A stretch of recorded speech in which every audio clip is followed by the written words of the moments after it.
بسم اللہ الرحمن الرحیم۔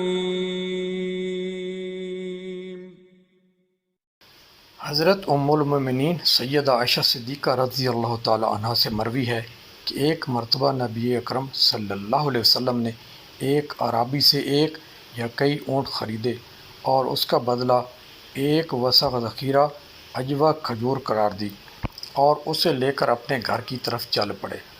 نبی کریم صلی اللہ تعالیٰ علیہ وسلم نے وہاں کھجوریں تلاش کیں تو نہیں مل سکیں، تو نبی صلی اللہ علیہ وسلم اس کے پاس باہر آئے اور فرمایا، اے اللہ کے بندے، میں نے تم سے ایک وسق ذخیرہ کھجور کے عوض اونٹ خریدے ہیں، لیکن میرے پاس اس وقت کھجوریں نہیں ہیں۔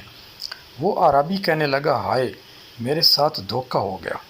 لوگوں نے اسے ڈانٹا اور کہنے لگے، تجھ پر اللہ کی مار ہو، کیا نبی صلی اللہ علیہ وسلم دھوکہ دیں گے؟ تو نبی اکرم صلی اللہ تعالیٰ علیہ وسلم نے فرمایا، اسے چھوڑ دو، کیونکہ حقدار بات کہہ سکتا ہے۔ پھر رسول خدا صلی اللہ علیہ وسلم نے 2-3 مرتبہ اپنی بات دہرائی اور ہر مرتبہ اس نے یہی کہا، اور صحابہ کرام رضوان اللہ تعالیٰ علیہم اجمعین نے اسے ڈانٹا۔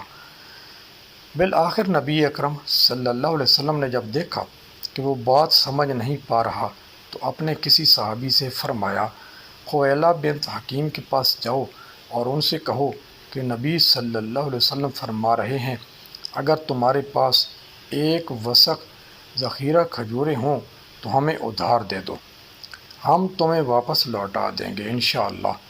وہ صحابی چلے گئے، پھر واپس آ کر بتایا کہ وہ کہتی ہیں، یا رسول اللہ صلی اللہ علیہ وسلم، میرے پاس کھجوریں موجود ہیں، آپ کسی آدمی کو بھیج دیجیے جو آ کر لے جائے۔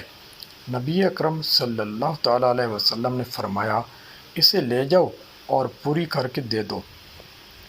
وہ صحابی اس اعرابی کو لے گئے اور اسے پوری کھجوریں دے دی۔